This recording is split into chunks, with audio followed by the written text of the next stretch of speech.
చదువంటే పాఠ్య పుస్తకాలు పరీక్షలే కాదు వ్యక్తిత్వ వికాసం కూడా నిరూపిస్తుంది ఖమ్మం జిల్లా కేంద్రంలోని స్మార్ట్ కిడ్స్ పాఠశాల. విద్యా వైజ్ఞానిక ప్రదర్శనలతో చిట్టి మెదడులో దాగున్న అనంత మేధస్సును కూడా వెలికితీస్తుంది. సృజనాత్మక ప్రదర్శనలతో స్మార్ట్ కిడ్స్ పాఠశాలలు నిర్వహిస్తున్నటువంటి ఇన్స్పైర్ కార్యక్రమంలో పిల్లలు అదరగొడుతున్నారని చెప్పుకోవాలి. ఈ ఇన్స్పైర్ వెనుక విద్యార్థుల తల్లిదండ్రుల కృషితో పాటు ఉపాధ్యాయుల కృషి కూడా ఎంతో దాగుంది. ప్రస్తుతం స్మార్ట్ కిడ్స్ పాఠశాల స్టాఫ్ మనతో ఉన్నారు. మేడంతో కూడా మాట్లాడదాం. మేడం, దాదాపు ఎన్ని ప్రదర్శనలు ఈరోజు అందుబాటులోకి తీసుకొచ్చారు? ఎంతమంది విద్యార్థులు ఏ ప్రదర్శనలతో ఆకట్టుకుంటున్నారు? సార్ నియర్లీ మేము 200 కనుక పెట్టేశాం సార్. ఇక్కడ మీరు ఒక్కొక్క ప్రాజెక్ట్ చూసినట్లయితే అంటే not only subjects sir, other subjects also. For example deforestation and afforestation, Ram Mandir, disaster alerting movements అంటే ఎర్త్ క్వాక్స్ కానీ ఫ్లడ్స్, డ్రాట్స్ ఏదైనా వచ్చినప్పుడు అటెంటివ్గా అలర్ట్ చేసే సిస్టమ్స్, అలాగే organ systems, bridges, hydraulic bridge, types of plants along with subject and out of syllabus also we are conducting so many projects here. మీరు చూసినట్లయితే మనకు లేయర్స్ ఆఫ్ సాయిల్ ఉంటుంది, లేయర్స్ ఆఫ్ ఎర్త్ ఉంటుంది. అంటే సబ్జెక్ట్ రిలేటెడ్గా ఉంటూ మనము సొసైటీ నుంచి ఏం తీసుకుంటున్నాము, జరిగే ఇన్సిడెంట్స్ని కూడా మేము పిల్లలకి ద్వారా ఒక అవేర్నెస్ పేరెంట్స్కి కళ్ళకు ముందుకు తీసుకురావడం ప్రయత్నం చేశాం సార్. సరిగ్గా 15 ఏళ్ల క్రితం అక్కడ ఆ సమయంలో పూర్తిగా విద్యార్థులకు థియరీ సబ్జెక్ట్స్ వివరించడం కావచ్చు, పూర్తిగా బోధన పరిజ్ఞానం అనేది వేరుగా ఉండేది. ప్రస్తుతం ఈ జనరేషన్ ఎటువంటి బోధనను అనుసరిస్తుంది? మీరు చెప్పే పాఠాలు ఏ విధంగా ఉన్నాయి? ఎందుకంటే ఇప్పుడు డిజిటల్ తరగతులు కావచ్చు, చిన్నారులకు అర్థమయ్యే విధంగా డిజిటల్ క్లాస్ నిర్వహించడం, 3D క్లాసెస్ నిర్వహించడం ఇట్లాంటివి జరుగుతుంది కదా. పిల్లల్లో ఎటువంటి మార్పులు కనిపిస్తున్నాయి? ఇంత చిన్న వయసులోనే పిల్లలు సాంకేతిక పరిజ్ఞానం గురించి ఎక్స్ప్లెయిన్ చేయడం కావచ్చు, సాయిల్ మార్పుల గురించి చెప్పడం కావచ్చు, చాలా అద్భుతంగా చెప్తున్నాను. ఎట్లా సాధ్యమవుతుంది అంట? ఇదంతా సార్ యాక్చువల్లీ పిల్లలు ఇప్పుడు ఉన్నదే కల్చరే మనము డిజిటలైజేషన్ కంపల్సరీ. వాళ్ళ ఫోన్స్ కానీ ల్యాప్టాప్ అంటే మనం యూజ్ చేసే టెక్నాలజీ కూడాను రైట్ వే ఉంటుంది, దాంట్లో రాంగ్ వే ఉంటుంది. మేము ఎలా ఎంకరేజ్ చేస్తామంటే you have to choose only right way. What is right way?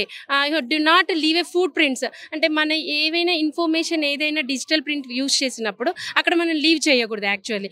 అలా మనము ఏదైనా దాని గురించి తీసుకున్న బెస్ట్ వేనే వాట్ ఈజ్ బెస్ట్ వే అని మేము ఎంకరేజ్ చేస్తూ ఉంటాము. మేము ఒక లెసన్ అనేది ఓన్లీ సబ్జెక్ట్ పట్టడం బై హార్ట్ కాకుండా ప్రాక్టికల్గా మేము పిల్లలకి అందుబాటులోకి తీసుకొచ్చే ప్రయత్నం చేస్తూ ఉంటామండి. Thank you madam. మొత్తంగా మనం చూడొచ్చు అనేక అద్భుత ప్రదర్శనలతో విద్యార్థులు అదరగొడుతున్నారనే చెప్పుకోవాలి. చాలామంది పేరెంట్స్తో పాటు ఇతర పాఠశాల విద్యార్థులతో పాటు అటు ఉపాధ్యాయులు కూడా ఆ ప్రదర్శన తిలకిస్తున్నారు. ఇందుకోసం దాదాపు కొన్ని రోజుల పాటుగా విద్యార్థులకు ఆయా అంశాలపై ప్రదర్శనలపై కొంత సాంకేతిక పరిజ్ఞానాన్ని కూడా అటు తల్లిదండ్రుల సహకారంతో పాటు ఉపాధ్యాయులు కూడా జత చేశారనే చెప్పుకోవాలి. అమ్మ, మీరు చెప్పండి, రోజు ప్రదర్శనలు తిలకిస్తూ ఉన్నారు. నిజంగా ప్రతిరోజు పిల్లలు మొబైల్కి అడిక్ట్ అవ్వడం లేదా ఇంటర్నెట్కి కనెక్ట్ అవ్వడం ఇట్లాంటివి చూస్తుంటాం. ఈరోజు ఇలాంటి విద్యా వైజ్ఞానిక ప్రదర్శనలు చేయడం పట్ల మీ పిల్లలు కూడా ఇందులో పాల్పంచుకోవడం పట్ల ఎట్లా అనిపిస్తుంది? ఫస్ట్ ఆఫ్ ఆల్ కంగ్రాచులేషన్స్ అండి అందరికీ, పిల్లలకి కానీ పేరెంట్స్కి కానీ టీచర్స్ కానీ. And specially smart kids school అండి, చైతన్య సార్ ఎవ్రీ ఇయర్ పిల్లల్లో క్రియేటివిటీని పెంపొందించడానికి ఇలాంటి ప్రోగ్రామ్స్ చాలా బాగా చేస్తున్నారు. ఇన్ని ఇయర్స్గా చాలా సక్సెస్ఫుల్గా రన్ చేస్తున్నారు. చాలామంది అంటుంటే విన్నానండి, ఏంటంటే ఇదంతా పేరెంట్స్ వర్క్ అండి, పిల్లల వర్క్ కాదు, పేరెంట్సే చేస్తున్నారు అని అంటే విన్నాను. కానీ అండి ఈ ఏజ్ నుంచి పిల్లలు మనల్ని చూసి నేర్చుకుంటే వాళ్ళు నేర్చుకునేది పేరెంట్స్ దగ్గర నుంచే. సో పేరెంట్స్ని చూసి నేర్చుకుంటే వాళ్ళు ఒక ఏజ్ వచ్చాక ఇలాంటి స్కిల్స్ అనేవి డెవలప్ చేసుకుంటారండి. సో ఇది పేరెంట్స్ వర్కే కాదు, అందరి వర్క్. అండ్ టీచర్స్ ఎఫర్ట్స్ కూడా చాలా ఉన్నాయండి. సో స్కూల్ పట్ల నేను చాలా పాజిటివ్ ఒపీనియన్ ఉందండి, చాలా బాగా రన్ చేస్తున్నారు. సాధారణంగా కార్పొరేట్ స్కూల్స్ అంటే ఏసీ క్లాసులు, వాళ్ళకి అసలు బయట వెంటిలేషన్ ఉండదు, బయట ఏం జరుగుతుందో తెలియదు, కనీస అవగాహన ఉండదని. కానీ ఇక్కడ చూస్తే మనం బేసిక్గా సాయిల్ మార్పుల గురించి, చిన్న చిన్న విషయాల గురించి కూడా చాలా అద్భుతంగా ప్రదర్శన చేస్తూ ఉన్నారు. ఇది ఎలా సాధ్యమవుతుంది అంటారు? అసలు విద్యా బోధనలో ఎటువంటి మార్పులు ఉంటే బాగుంటాయి? క్రియేటివ్ లెర్నింగ్ అండి, ఏం లేదు. స్కూల్లో టీచర్స్ కూడా ఏదో బోర్డు మీద చెప్పేసామా అన్నట్టు కాకుండా వాళ్ళకి ప్రతిదీ ఎక్స్ప్లెయిన్ చేస్తున్నారు. మొన్న కూడా ఫీల్డ్ ట్రిప్కి తీసుకెళ్లారు పిల్లల్ని. సో ఫీల్డ్ ట్రిప్స్కి అట్లా వెళ్ళినప్పుడు ఏంటంటే పిల్లలకి అర్థమవుతుందండి వాళ్ళు ఏం చేస్తున్నారు, ఏం చదువుతున్నారు, బుక్స్లో ఏమున్నాయి. వాళ్ళంతా క్రియేటివ్ లెర్నింగ్ అనేది చాలా బాగుందండి ఈ స్కూల్లో. సో అందువల్ల ఇదంతా చేయగలుగుతున్నారని నేను అనుకుంటున్నానండి. మీరు చెప్పండి, చాలా మంది పిల్లలు స్ట్రెస్కు గురవుతూ ఉంటారు. చిన్నప్పుడే హోంవర్క్ అని ఇతర బర్త్డేనే అవుతుందని చాలా బుక్స్ కూడా మోసుకెళ్తూ ఉండడం చూస్తూ ఉంటాం. కానీ ఇక్కడ స్కూల్లో పిల్లలు ఎట్లా ఉన్నారు, ఏంటి పరిస్థితి? అసలు స్ట్రెస్ అనేది లేదండి. ఫ్రీగా మా పిల్లలు ఉన్నారు కాబట్టి చెప్తున్నా. యాజ్ ఎ పేరెంట్గా ఫ్రీగా, చాలా ఫ్రీగా ఉంటారు. స్ట్రెస్ ఉండదు అస్సలు. మెయిన్ స్ట్రెస్ లేకుండా జస్ట్ నార్మల్గా వాళ్ళు ఒక గేమ్లా ఎంజాయ్ చేస్తూ రీడ్ చేస్తున్నారు, ఎంజాయ్ చేస్తూ ప్రతిదీ అండర్స్టాండ్ చేసుకుంటున్నారు. బట్టి పట్టడం అలాంటివి ఏమీ లేదండి. ఓన్లీ అండర్స్టాండ్ చేసుకుని ఏ లెసన్ అయినా ఏదైనా వాళ్ళ అండర్స్టాండింగ్, టీచర్స్ ఎక్స్ప్లెనేషన్ అలా ఉంటుంది, వాళ్ళు అండర్స్టాండ్ చేసుకుని బాగా చేస్తున్నారు. స్కూల్ కూడా చాలా బాగుంది. మొత్తంగా క్రియేటివ్ లెర్నింగ్ తోటే విద్యా బోధనలో అత్యుత్తమైనటువంటి మార్పులు విద్యార్థుల్లో తీసుకురావచ్చని అటు తల్లిదండ్రులు కూడా భావిస్తున్నారు. మనం చూస్తున్నాం కదా, చాలా ఆడుతూ పాడుతూ చలాకీగా విద్యా వైజ్ఞానిక ప్రదర్శనలకు సంబంధించినటువంటి ప్రతి ఒక్క అంశాన్ని కూలంకషంగా తిలకించే వారికి ఎక్స్ప్లెయిన్ చేస్తున్నారు ఆ చిన్నారి విద్యార్థులు. ఆ చిట్టి మెదడులో దాగున్నటువంటి అనంత మేధస్సును కూడా ఎక్స్ప్లోర్ చేసుకుంటూ బయటికి చాలా విషయాలను కూడా, నిగూఢమైనటువంటి అంశాలను కూడా బయటికి వివరించే ప్రయత్నం చేస్తున్నారు. ఒక్కొక్కరిది ఒక్కో టాపిక్ అయినప్పటికీ విభిన్నమైనటువంటి అంశాలపై ప్రతి ఒక్క విద్యార్థి కూడా అవగాహన కల్పించుకోవాలి.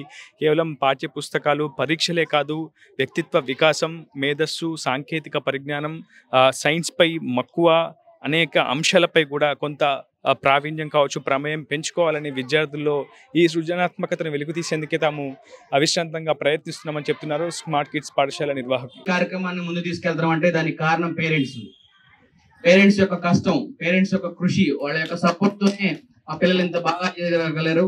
వాళ్ళందరికీ కూడా మరొకసారి ధన్యవాదాలు తెలియజేసుకుంటూ, చాలా బాగా చేసుకొచ్చారు పిల్లలందరూ కూడా, అందరికీ హ్యాట్స్ ఆఫ్. అదేవిధంగా మిమ్మల్ని ఎంకరేజ్ చేసిన టీచర్స్ కూడా థ్యాంక్ యూ చెప్పాలి కదా, అందరం చెప్పండి ఒకసారి.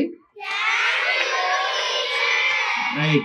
అట్లా పేరెంట్స్ కూడా మీ ఇంటికి వెళ్ళి ఇంతమంది వచ్చారు, మీ ఆబ్జెక్ట్ చూస్తారు, మీరు చెప్తున్నారు. ఏజ్ కొంతమంది పార్టిసిపేట్ చేయడమే ఎక్కువ, కాబట్టి మీ అందరూ కూడా చాలా చక్కగా, ఒకళ్ళు ఎక్కువ ఒకళ్ళు తక్కువ కాకుండా అందరూ చాలా బాగా చేసుకొచ్చారు, చాలా బాగా చెప్తున్నారు. ఇట్లా 130 వరకు వచ్చిన వాళ్ళందరికీ మేము ఈ ప్రాజెక్ట్ పేరు చెప్పాలి, మీ పేరు చెప్పాలి, ప్రాజెక్ట్ పేరు చెప్పాలి, ఎక్స్ప్లెయిన్ చేయాలి, మనకు మంచి పేరు తీసుకురావాలి. అదేవిధంగా ఏ స్కూల్లో చదువుతాం అంటే స్మార్ట్ కిడ్స్ లో చదువుతామని మన స్కూల్కి మంచి పేరు తీసుకురావాలి, మీ తల్లిదండ్రులకు మంచి పేరు తీసుకొచ్చే విధంగా సమాజంలో ఒక సైన్సే కాకుండా సమాజంలో అన్ని యాక్టివిటీస్ ఉన్నాయి మేడం. దీంట్లో అన్ని యాక్టివిటీస్ కలిపి చదువు ఒకటే కాదు, సమాజం మీద అవగాహన ఉండాలి పిల్లలకి. అదే కార్యక్రమంలో భాగంగా ఈరోజు మన స్మార్ట్ కిడ్స్ పాఠశాల ముందుకెళ్తుందని చెప్పడంలో సందేహం లేదు. కాబట్టి ఈ కార్యక్రమాన్ని మున్ముందు జరగాలంటే మీలాంటి పేరెంట్స్, మీలాంటి వెల్ విషర్స్ అందరూ కూడా ఆశీస్సులు స్మార్ట్ కిడ్స్ కానీ మాకు వారు ఇవ్వాలని కోరుకుంటూ, ఈ కార్యక్రమానికి పిలవగానే ఇచ్చేసిన మేడంకి మరొకసారి ధన్యవాదాలు తెలియజేసుకుంటూ, అదేవిధంగా మరొకసారి పేరెంట్స్ కూడా ధన్యవాదాలు తెలియజేసుకుంటూ, మేడంకి టైం లేదు కాబట్టి ఒక నిమిషం మిమ్మల్ని అందరినీ బ్లెస్ చేసి విష్ చేయాల్సిందిగా కోరుతున్నాను. ఈ రోజు యోగా డే, అదేవిధంగా smart kids school science inspiration day. మీ అందరికీ హార్టీ కంగ్రాచులేషన్స్. ఈ ఇంత చిన్న వయసులో మీరందరూ చక్కగా సైన్స్ ఇన్స్పిరేషన్ ప్రోగ్రామ్ లో పార్టిసిపేట్ చేసి అన్ని ఏ టు జెడ్ మనం ప్రపంచంలో ఏం చేయాలి, ఏం జరుగుతున్నాయి, ఏం జరగబోతున్నాయి, ఇంత కేర్ తీసుకొని మీ టీచర్స్ మీకు సహకరించి, మీ పేరెంట్స్ మీకు బాధ్యతగా తీసుకొని ఇంత చక్కటి ప్రాజెక్ట్ ని చక్కగా చేయించి ఈరోజు సైన్స్ ఇన్స్పిరేషన్ డే జరిపించుకుంటున్న మన స్మార్ట్ కిడ్స్ డైరెక్టర్ గారికి, ప్రిన్సిపాల్ గారికి, టీచర్స్ కి అందరికీ పేరు పేరున కృతజ్ఞతలు తెలియజేస్తున్నాను.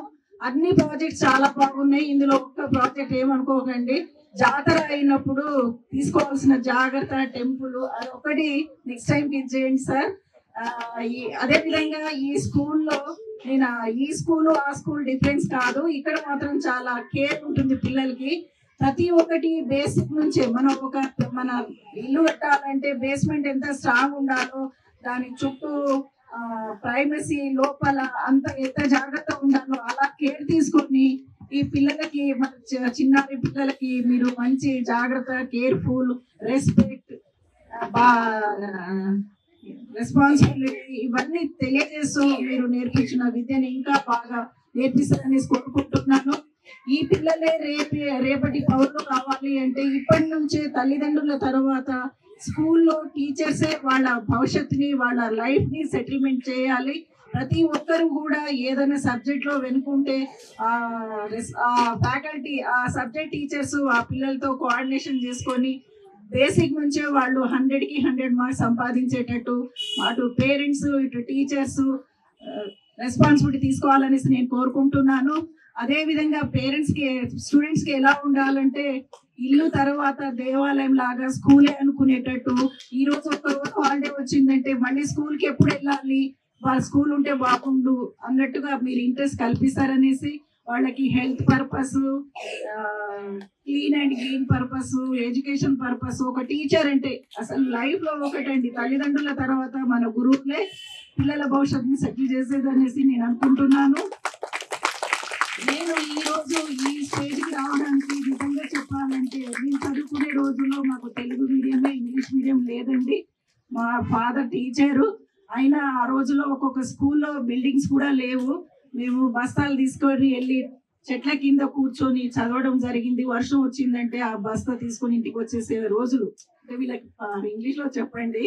అలా చదివి ఈ రోజు ఇలా అయ్యామంటే మీరు చిన్నప్పటి నుంచే ఇంత చక్కటి స్కూల్లో ఇంత చక్కటి టీచర్స్, ఈ వెదరు, ఈ కేర్ తీసుకుంటున్నారంటే మీరు అనుకున్నవి అన్ని సాధించేసి లైఫ్ లో మీరు 100 సంవత్సరాలు ఆయుస్తో బ్రతకాలనేసి కోరుకుంటూ మీ అందరికీ కృతజ్ఞత తెలియజేస్తూ ముగిస్తున్నాను. Thank you. ఇది video reporter Uday RTV Khammam నుంచి. మరిన్ని వీడియోస్ కోసం ఛానల్ ని సబ్స్క్రైబ్ చేయండి. లేటెస్ట్ అప్డేట్స్ కోసం వాట్సాప్ ఛానల్ ని ఫాలో అవ్వండి. ఆ లింక్ డిస్క్రిప్షన్ లో ఉంది.